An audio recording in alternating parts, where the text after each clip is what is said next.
Welcome into the Sideline Sports Show. I would say welcome in, but I can't even see myself. Ben and Tim here with you. Tim, how are you doing this week, my friend? Good, bro. I had a last second scenery change. I'm got a little background of my building that I have, but yeah. Other than that, I'm doing all right. Very tired, as most people are in a working America at this time of the week. So just wait, looking forward to Friday, and then another week of sports. So should be looking Yeah, forward to it. absolutely. And we're already getting kind of treated to it now, right now with the NBA playoffs. So Yeah, let's go. Let's go ahead and talk about this, Tim. As I'm still trying to figure out what in the world is going on here. Here we go. All right, yeah. as we figure out what in the world happened, I have no clue. But let's go ahead and talk about the NBA and what's happening in the NBA right now. Since we haven't been able to talk about it at all, let's talk about the team that was probably projected to at least make the playoffs and did not, and that was the Los Angeles Lakers. Your thoughts on them not making the playoffs, Tim? What were your thoughts?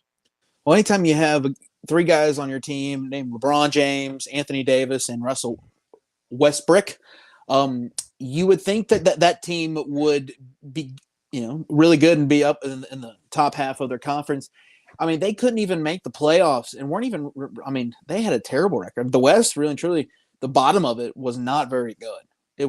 The bottom of it was not very good, and the Lakers were still not able to make it. I believe they finished like 14 or something games under Yeah, I 500. I think mean, it so. was it was just an awful year for the Lakers.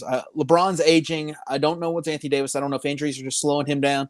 And Westbrook's just never really a shooter. And him and LeBron together just really doesn't quite make sense to me, just because you need a top tier shooter with those guys. And Westbrook's just not that. And you have three superstars.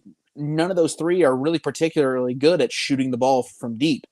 LeBron James, honestly, probably the season was the best at that. And if that's the case, that's not very good for you or your team. And you're probably not going to have a great season. And that's exactly what the Lakers happened, because you have those three guys, and that's where a majority of your money and your salary cap's going to. The rest of your squad's not going to be that great. I mean, you had those three guys and then a bunch of guys on rookie deals or two-way contracts. I mean, it's just not really. It wasn't good. It seems like the Lakers kind of did all they could and went after that COVID championship, the one that they won down there in the bubble. They went all out for that one and got it. But now they seem to kind of be paying for it right now. Yeah, absolutely. And then let's kind of go on the other side to the Eastern Conference. The Hawks win both playing games to be able to advance. Now they're playing the Heat, and then a couple other games on the East that are really exciting. What's your thoughts so far on the East side of the Eastern Conference side of this NBA playoffs? Well, the East is going to be competitive. It's been that way all year. I expect Atlanta to come back to Atlanta because I know that they've lost the first two down there in Miami. I expect them to come back to Atlanta and put up a fight. I definitely going to win one of these next two, and they could very well come away with both of them. But the problem is Jimmy Butler. I mean, it just seems to be the answer. Just I don't know if he's getting in the head of Trae Young or whatnot. Especially he was definitely in his head game one. Trae Young just wasn't himself. Only scored 8 points in that game. It's just you're going to have to get him red hot again. They in those two playoff games or the two playing games, especially against Charlotte, he was dynamite. He was lights out. He carried the team, and he just didn't. He definitely didn't look that way in game one. So he's definitely going to have to get back to his true form and try to get back in that one. But overall, I think the Heat are just going to be too much, and I think they probably win that one in 5 or 6 games or so. So I can agree with that.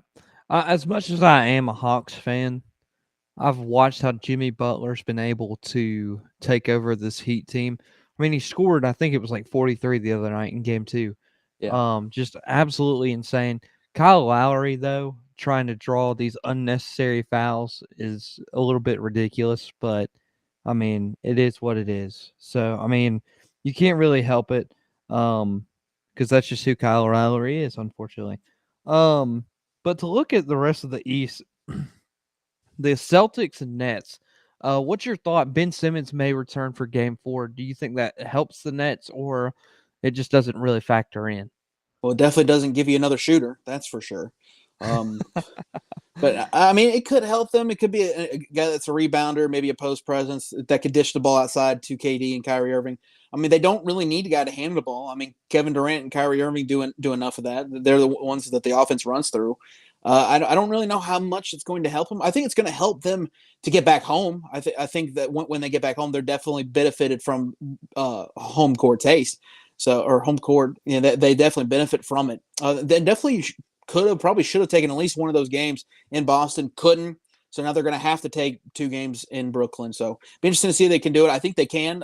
You're going to need ungodly performances from Kyrie Irving, obviously from Kevin Durant stuff, and you just got to hope that they stay healthy enough. And I think that they can definitely come back and make this thing a series. I actually see this going 2-2. Now from there, I have no idea, but I think that the Nets make a comeback and bring it back to 2-2.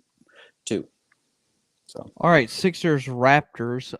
Looks like the Sixers will basically could possibly sweep the Raptors. Do you think the same thing, Tim?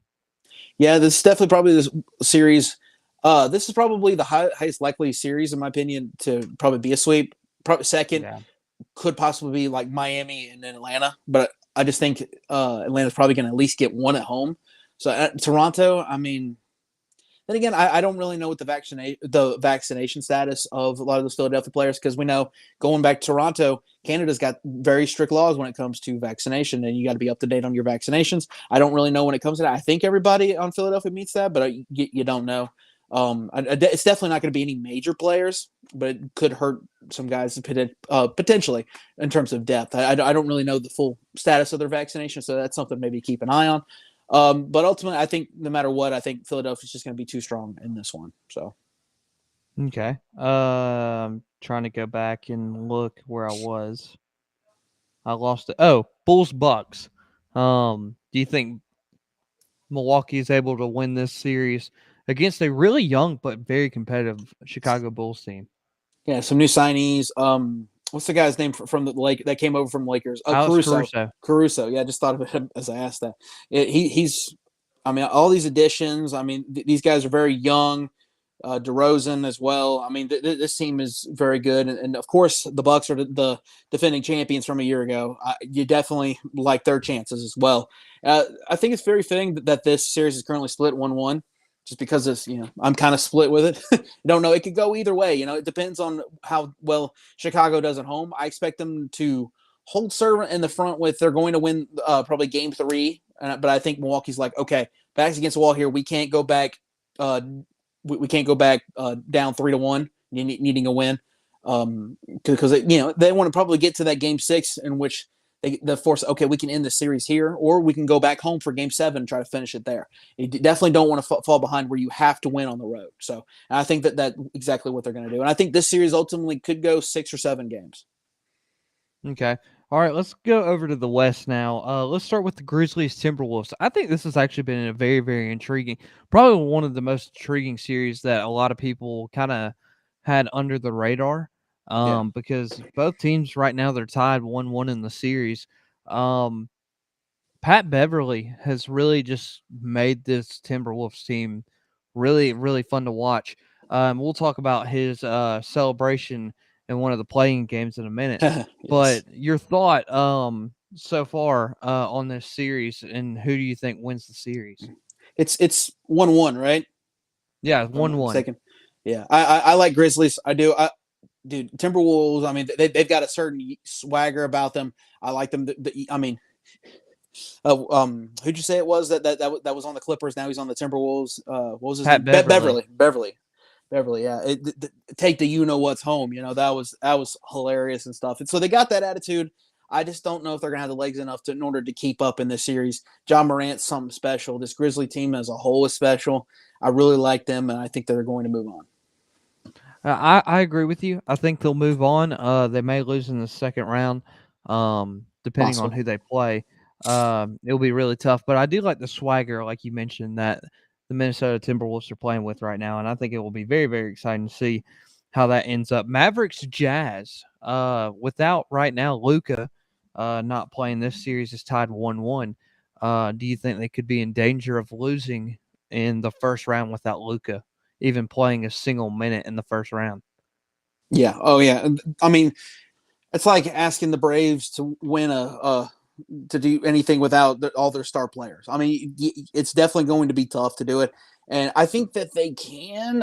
Will they? I probably not. I think they're going to need Luka, and with him just not being at it. I mean, even him out there 80%, you would like their chances obviously a little bit more, but I don't know if they're going to want to risk it just because he is a very young talent in this league, and definitely is going to be an MVP one day, if not next year.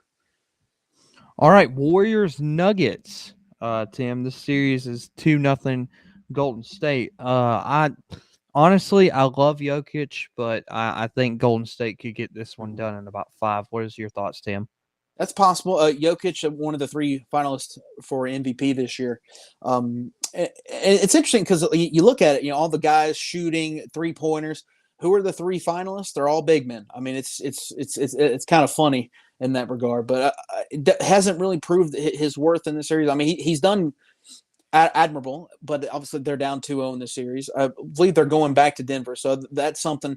Maybe they can get back in if they hold serve on their end, but with Curry, Klay Thompson, and Dub City, it's just I don't see it happen. I think I don't see if it get 5. I'll give them 6. I'll give it 6.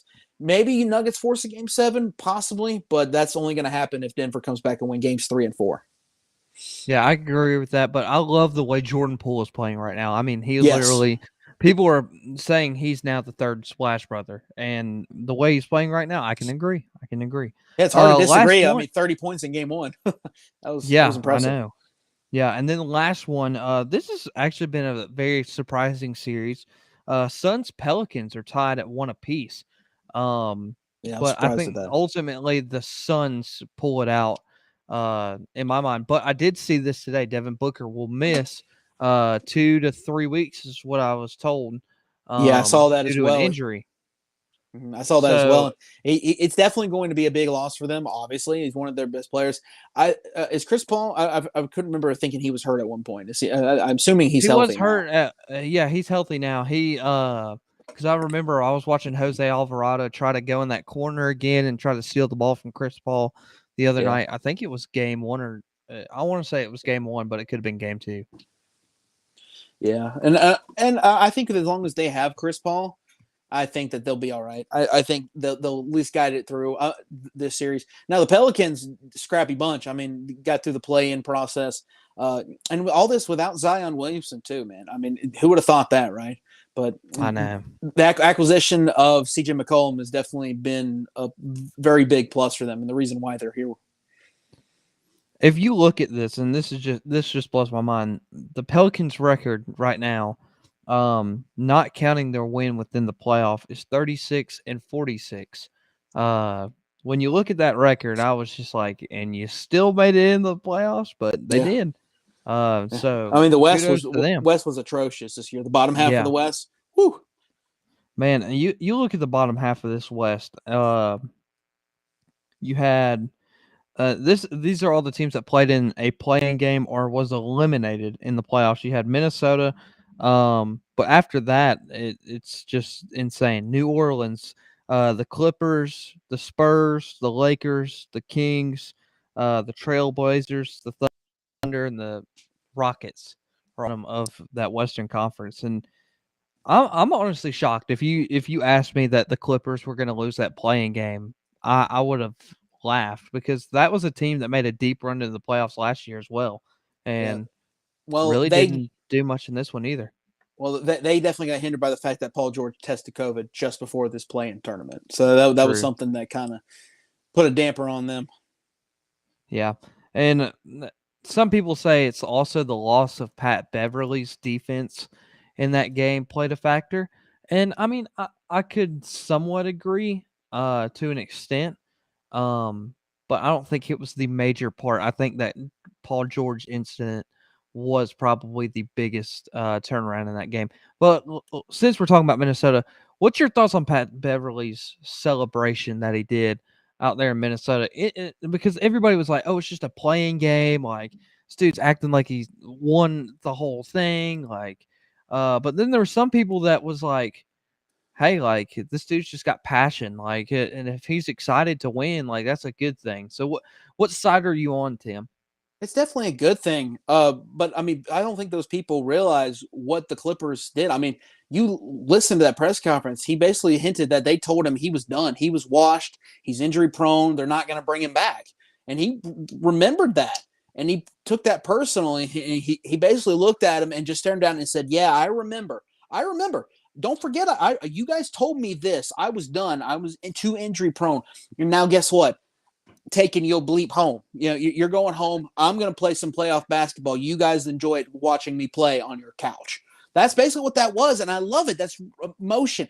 That's what people love to see. The people that go, "Oh, he should have just won. It's just a playing game." It's like, really? Okay, so a former employer comes up and you get a chance to stun on them, show that, hey, I make more money now. I'm in a much better situation. You're not going to take that. You're not going to and be like, hey, I'm going further with this company than I did with you.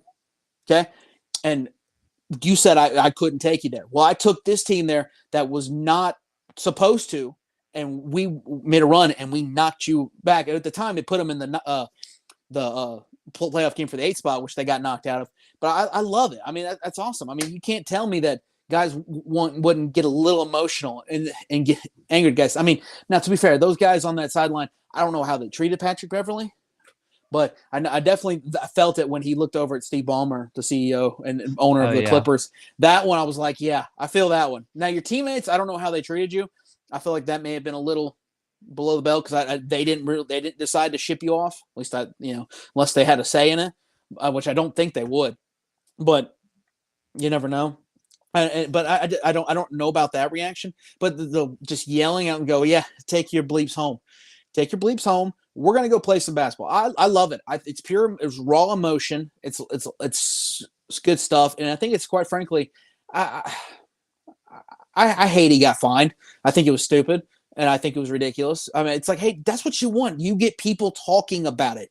I mean, national talk, radio talk pundits, national TV pundits, everybody, that had an opinion on Twitter. Everybody was talking about it. And this is not something that should be fined and deter, and said, no, don't ever do that again. That was great for your sport. And it's for what you wanted too. Like this playing games, we're supposed to generate some of that.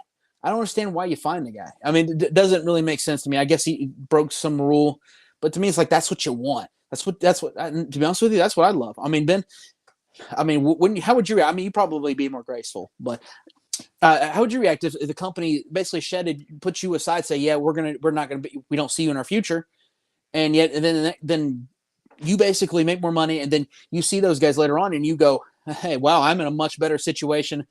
Bye, guys. Yeah, and they complain about their situation, and you kind of go, sorry. I mean, you wouldn't. Please, you can't tell me you wouldn't. I wouldn't even say sorry. Yeah, I wouldn't exactly. even say sorry.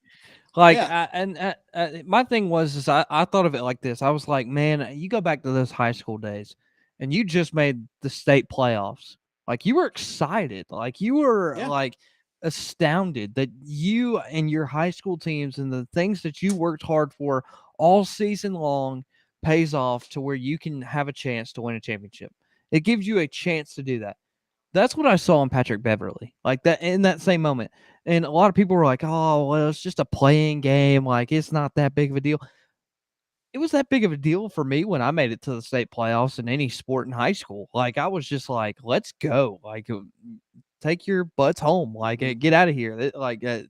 Y'all didn't make it. We did." Like, I'd feel the exact same way that Patrick Beverley did.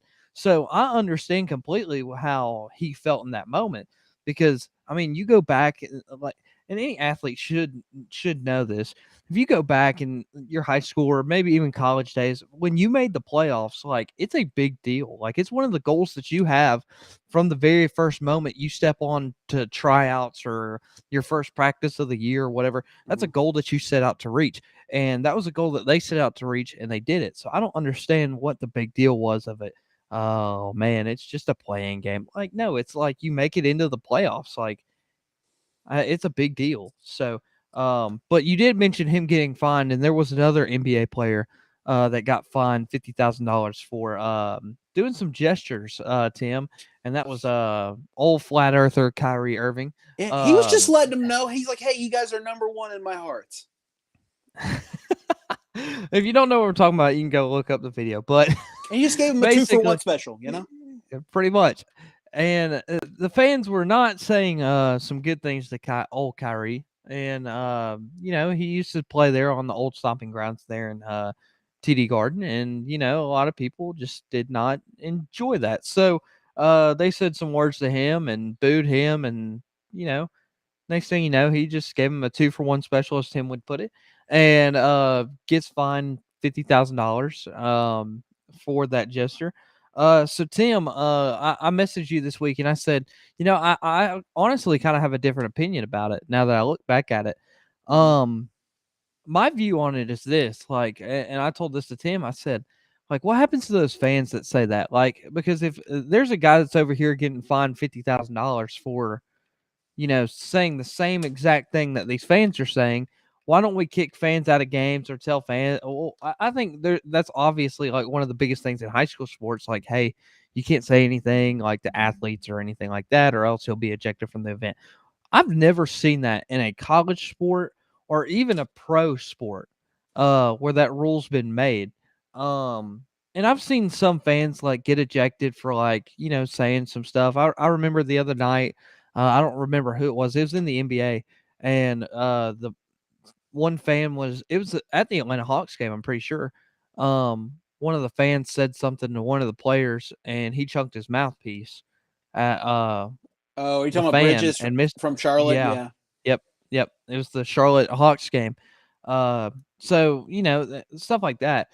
I can totally see, like, yeah, you get kicked out. But, like, I don't know.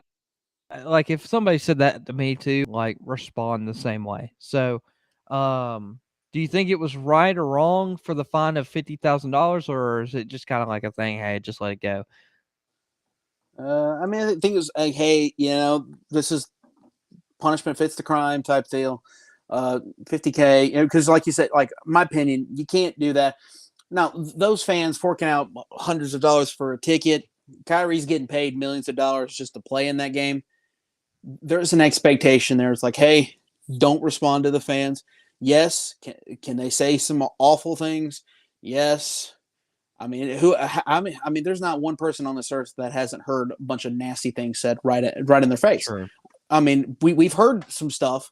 Now, again, granted, he's a human being as well, so you got to kind of wait a little bit, make sure they're not threatening anybody's families or anything like that, illegal. But if they're saying, Kyrie, you're trash, you're awful, you're this, you're that. Yeah, that's I, normal. so, and I don't really know what was said, so I'm not going to say anything. So, Yeah. so if it comes out what exactly he was hearing, I definitely changed my opinion, that for sure. But you get paid millions of dollars to kind of, I mean, again, within reason, of course, but I don't know. I just feel like if you get paid millions of dollars playing that game, they're paying hundreds of dollars to see you play. I don't think that's probably something you should be responding with. Yeah. And then the last one, it was gonna be on our segment for craziest thing I've seen this week, but then it kind of got overtopped. But two fans decided to do two different things this week in the NBA. I don't think I've ever seen before. Yeah. One decided to glue their hand to the court, and then the other one decided to chain themselves to the goal, Tim. Um, They were both Timberwolves game, right? One, I'm just one, one was yeah, both Timberwolves games. it was one at home, and then one it was at Memphis. Like it was like Yeah. I've heard different things about what exactly they're protesting. Something about the Minnesota ownership. I don't exactly know. Excuse me. I don't know what gluing yourself to the floor, especially. I mean, if you're gonna glue yourself, get the good stuff, not something that you can just go. All right, let's go. Yeah. I mean, come on. What did she use? The like Elmer's or something? Like, I mean, Yeah, come I guess on. so. That's just sticky. That's not going to stick you straight to the floor. I mean, if you're going to do it right, I heard someone say it right. Get some Gorilla Glue. Get some Flex Seal or See, whatever you.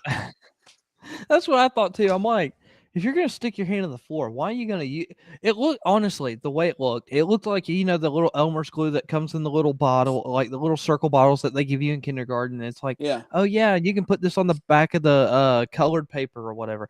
That's what it looked like. I mean, literally, and she was just wiping her hand with it like this and on the floor, and next thing you know.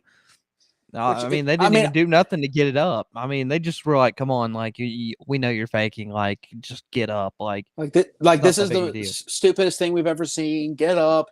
This is ridiculous. I mean, I still again I don't know what the heck she was protesting, but I mean, when you're doing that, make it known what you're protesting. I mean, or something. I don't know. It's gluing yourself to the floor and then chaining yourself to a goal when you're not even in play. You're just chaining yourself, and then they're having to rip you off and carry you out. I mean, only thing you're doing is embarrassing yourself. I mean, congratulations, you got 10 seconds of fame. Woohoo! I mean, you're going to be remembered for. Oh, you're going to be glue lady. Oh, you're going to be chain lady. I mean, Yeah, congrats. I mean, you're I mean, if right. you're gonna do But something, I don't. mean, I hope I don't get in trouble with this. But like the World Series flashers, back in the day, do yeah, some, do something yeah. that's gonna get you remembered, man, and not something that's gonna be, oh, that's Elmer Glue Girl. I mean, goodness gracious. But my last question is before we go to the break, how did you get a chain through security that big? I That's a mean, because you got to good go through those question. metal detectors. I'm just thinking I in my mean, head, I'm like, what? hey, that must have been an inside job or something, because It had to. Like, it made no sense. I was just like, how in the world, like, are they even able to like be able to have that even happen? I have no clue. Like, how you even and then you like you said, it may have just been an inside job from the beginning. But I mean, ultimately, I'm like, how in the world are you gonna let chains that big? Because they were big chains. Like that, it looks like ones that you put on like a trailer or something. Like it was pretty big chains. So I don't know. Like that's just insane.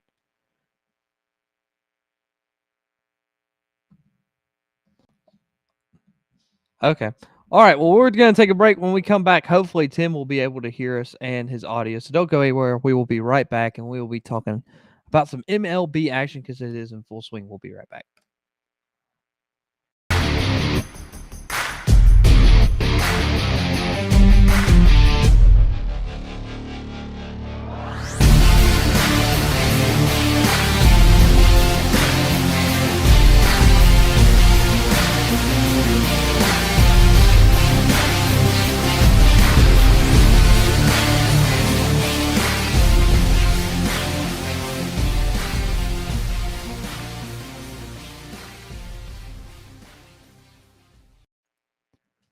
Welcome back in Sideline Sports Show, and Tim has come back to uh, join us. So, Tim, you good?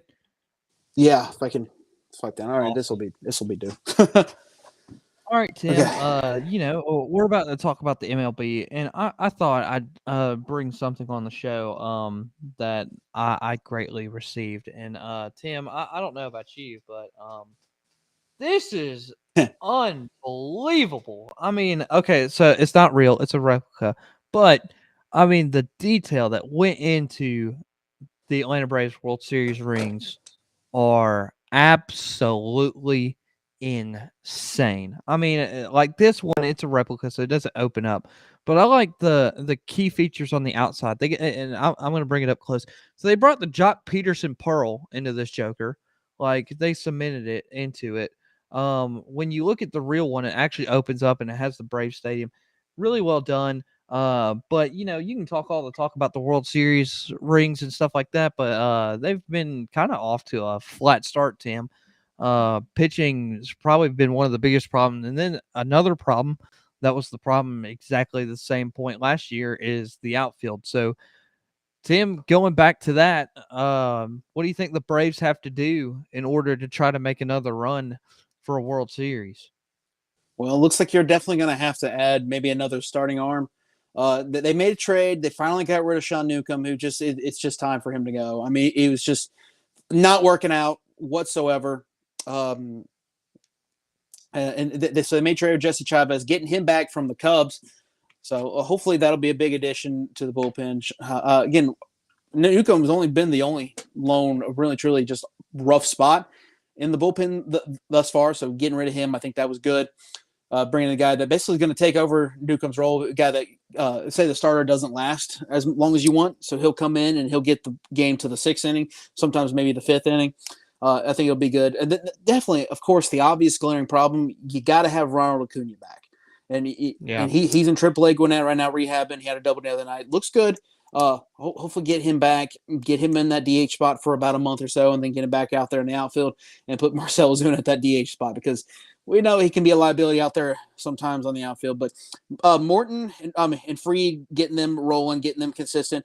Fried, who didn't have a great first two starts, he looked good at times and was shaky at others. Was perfect for 5 innings. And I mean, he only gave up two base runners in his 7 innings, I believe, of work. I mean, in Yeah, the Braves win 7. against the Dodgers. I mean, dude was fantastic. So, and then Morton, who still waiting for him to get back on track. I don't know if he had the offseason usually has, just because he was recovering from that broken leg that he suffered in the World Series. So getting him back on track. Ian Anderson in his last start looked good. I hate that they sent Huascar Ynoa down, but hopefully that gives a guy like Spencer Strider, who throws a billion miles an hour, a chance.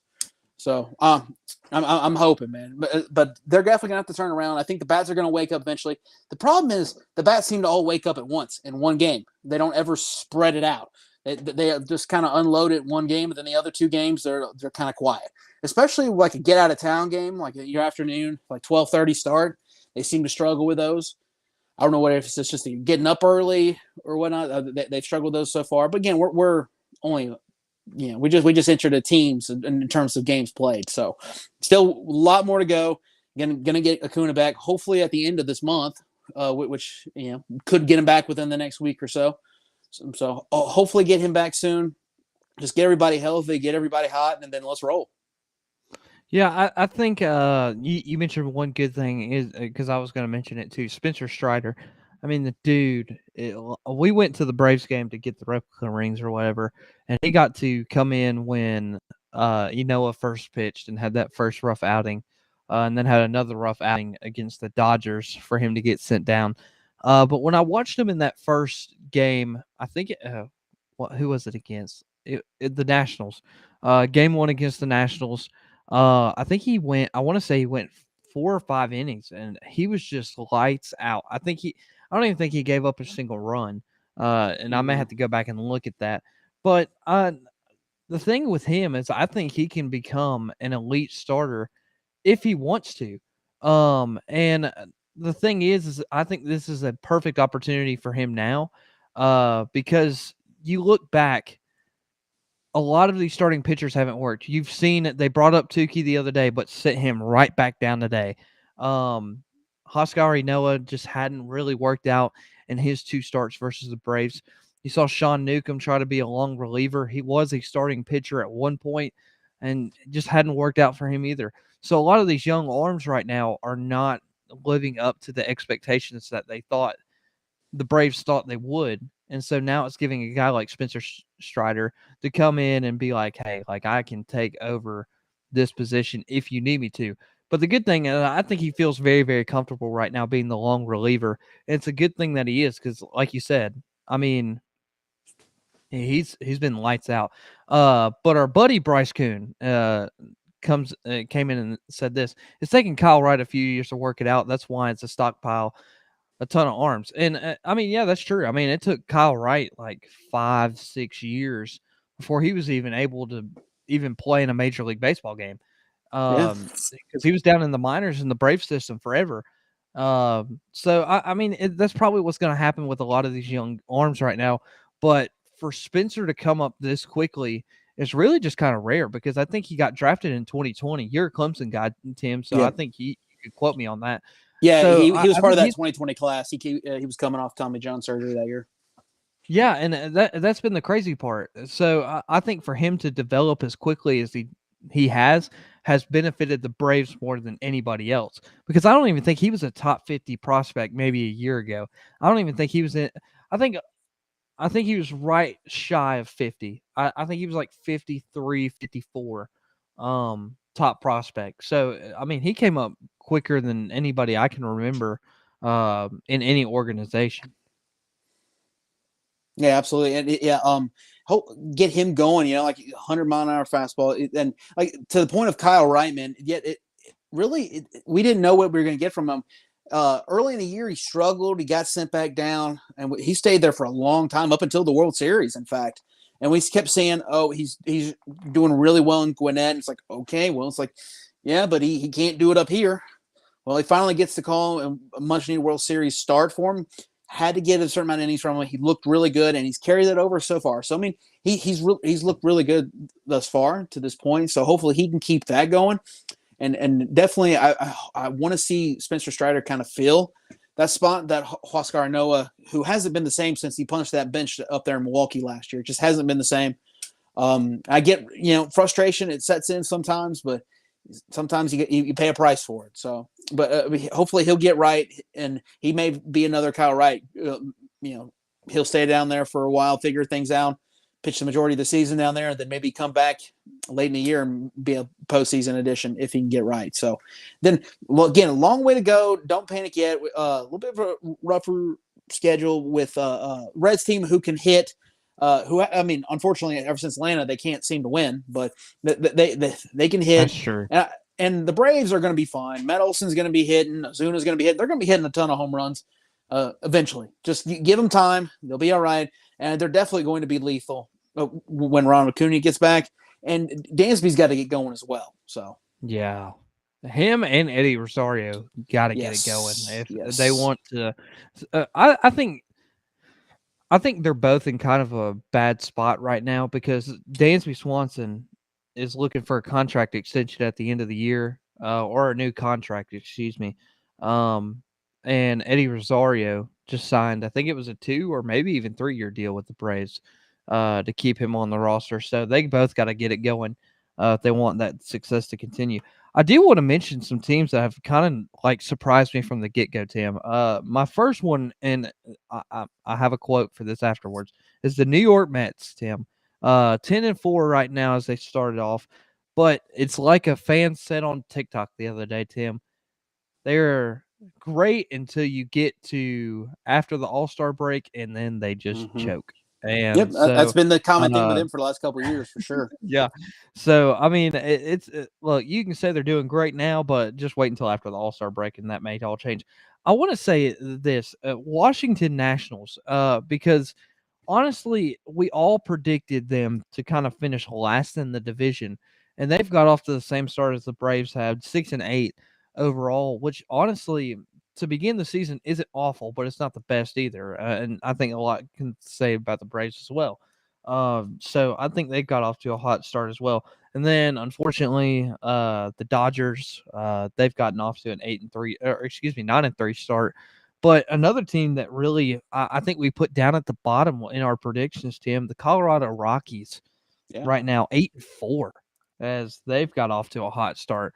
So any teams in the NL National League side caught your eye so far? Like for good or bad, or for good or bad, either one. Bad would be the Reds because I'm surprised. I mean, again, just overall shocking to see how they fared against the Braves and then to just absolutely hit rock bottom ever since then. I don't understand it. I don't know. I just think when teams come to play Atlanta, they'd either come out even or take 2 out of 3 right now. Braves can't even win a series, but they struck me just how bad they've been. Good, like I said, probably the Rockies. I'm surprised, and I'm also surprised with the Giants as well, how well they've come out, considering the fact that they lost their leader, their captain, Buster Posey, the future Hall of Famer. So they've surprised me on the good end of how well they've come out and played. Just overall, the Giants have surprised me. Maybe they weren't supposed to win 107 games last year, but they did, and they beat the Dodgers. So I guess they could do it again. Never know. Yeah, it's like you said, it's so early in baseball to hit the panic button. So, right now for the Reds, they can gather it all back up in a matter of a couple weeks and make it seem like it was nothing to begin with. But let's go to the American League. There's not a lot of shocking teams in my opinion.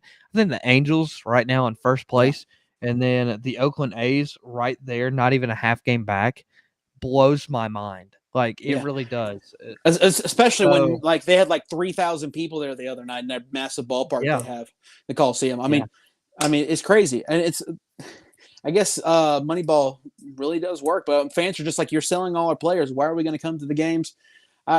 He's probably just like, hey guys, there's a reason why I'm doing this. And first of all, Pache has looked really good. I mean, he's balling right now. I mean, especially in that series up in Toronto, man, he was performing at a very high level. I mean, he couldn't do that when he was in a Braves uniform, that's for sure. I mean, dude could barely get to first.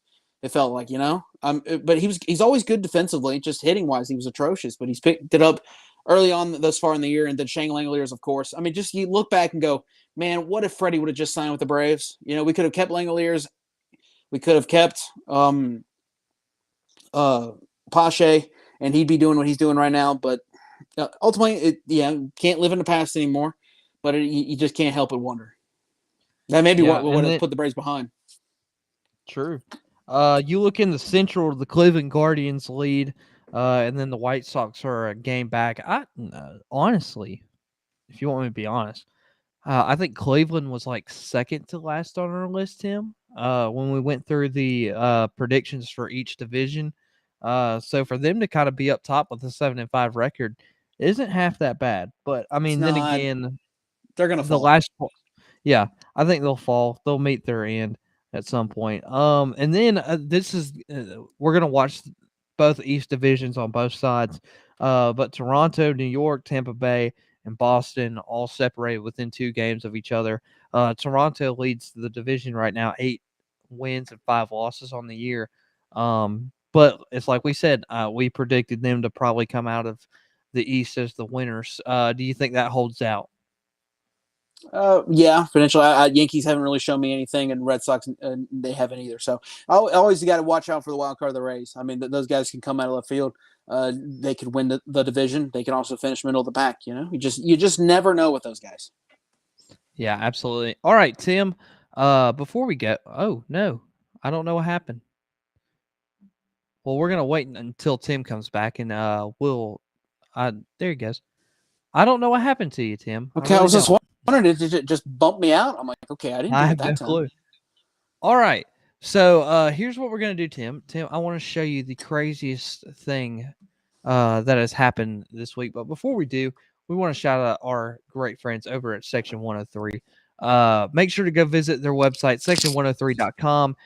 Look, just go to whenever you go to checkout, make sure you type in the code Sideline, and you can get 10% off your first order today. I mean, like literally, you could do it right now. But just wait until after the show, and you can get your 10% off discount through section103.com using the code Sideline at checkout. All right, Tim, here's the craziest thing I've seen this week, and I think honestly you may be able to agree with me on this one. As we're gonna play it, we're gonna drag it all the way over here. That way people can see it. Here we go. This one's going toward the warning. So I've seen this. This is crazy. Yeah, this is crazy because I want to say it's like North Central takes the lead right here. Watch this pitcher. Throws his glove down and hits it. Oh my! Oh no! Key the WWE music. No! Hit stick. That was out of nowhere. Yeah, it was out of nowhere. I mean, look at this. Oh! I mean, that's targeting. That's the definition of targeting. I think Ray Lewis just grimaced on that one. Oh my goodness! Vontez Burfict said, "Look out!" Goodness gracious! I mean, the thing is, Ben, we're both announcers and stuff. At that moment, I'd have turned it into like a WWE, let's get ready to rumble, type deal, cue the music, I feel like that would have been, definitely would have turned into like a boxing UFC commentator, which all the above. So I feel like that was an opportunity wasted. But I mean, still, imagine being that guy and that you're gonna be, oh, you're that dude that tackled a guy after he gave up a home run. Yeah, whoop. Yeah, that's what you do. Just phone drop, not mic drop. Phone drop. There we go. Yeah. Sorry, because I went so hard like that, I hit my cord that I'm connected to. Yeah, yeah. I mean, look, you're getting so mad, Tim, that you're just. This is the kind of content that you normally pay for. I mean, that's right. But here's the thing, Tim. If somebody ever did that to you, because I know you played baseball at one point, Tim. What's your reaction? Because I mean, you're just running the bases, thinking this is a normal everyday home run trot, like just walking around. Yeah, you don't normally see that. I don't know. So I don't know. I mean, the score wasn't like that out of hand. I mean, it was 2-1 after he hit the home run. Yeah, like was the guy mouthing to him or something? I know with the video quality of the broadcast, it's hard to tell. But I I don't know. Just was he mouthing to him? Was he saying something? And the guy just I don't went, know. We're gonna "Oh, you're not gonna say that about my mama," and, or just here we went after him. I don't know what he did. I don't know why. yeah. Let's go back and look because I'm intrigued. So here we go. Let's go back and look One at swung this. on towards left center Here we field. go. This one's going toward the warning track at the Okay, wall. so It's he's over over the here on fence. the It's a right. two-run He home looks that run way to give the Lions towards the second lead. base now, and he's looking towards shortstop. So I'm assuming there had to be something just said. Something just was like, you know what? I don't want to be no. part of this team no more. I don't want to. no. I'm gonna deck this guy on my way out. That was out of nowhere. Yeah, I still can't believe he said it's out of nowhere. Dude, he went head into his head, bro. Like you said, that's legit targeting. It is. Look. This is what college football needs to do. They need to go to college baseball and say, "Hey, this is targeting right here, where they lower the crown of the head, and truck a guy." So that's targeting. I wonder if the John Cena music would go with that. Maybe. John Cena, pow! Like right at the moment of impact.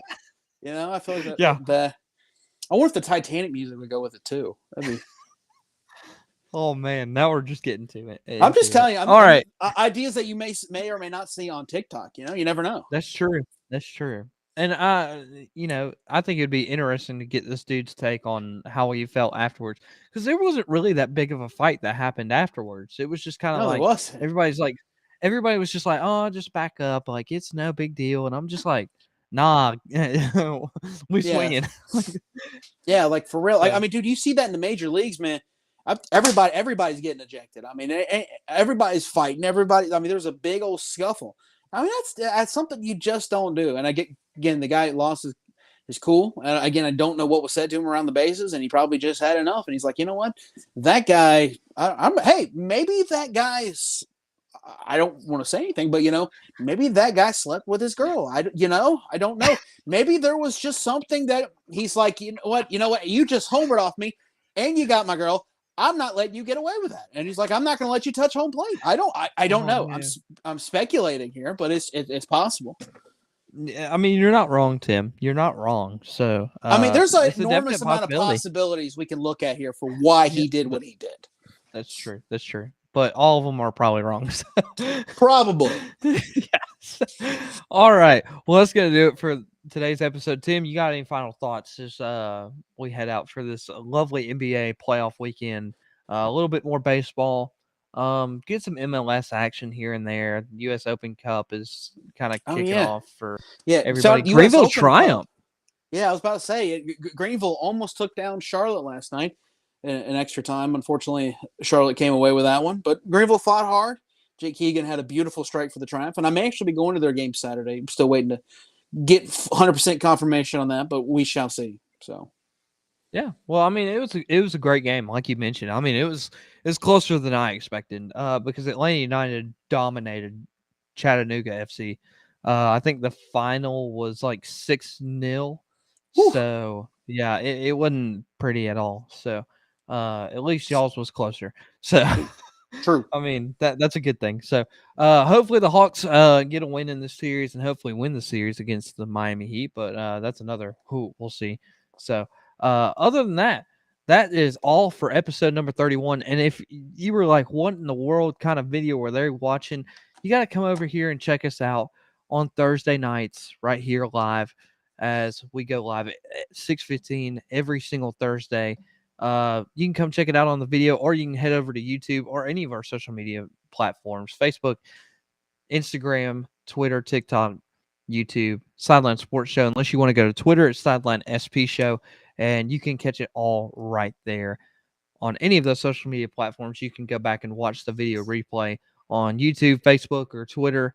So go check out all of the social media platforms. That way you can watch the video of a baseball player trucking another baseball player and basically define the definition of targeting. So, I mean, if that's what you want to do, then go check it out. All right, Tim, that's all that we have for episode number 31. So until next week, have a great week, and we will see all of you back right here next week on the Sideline Sports Show. In trouble if I do that.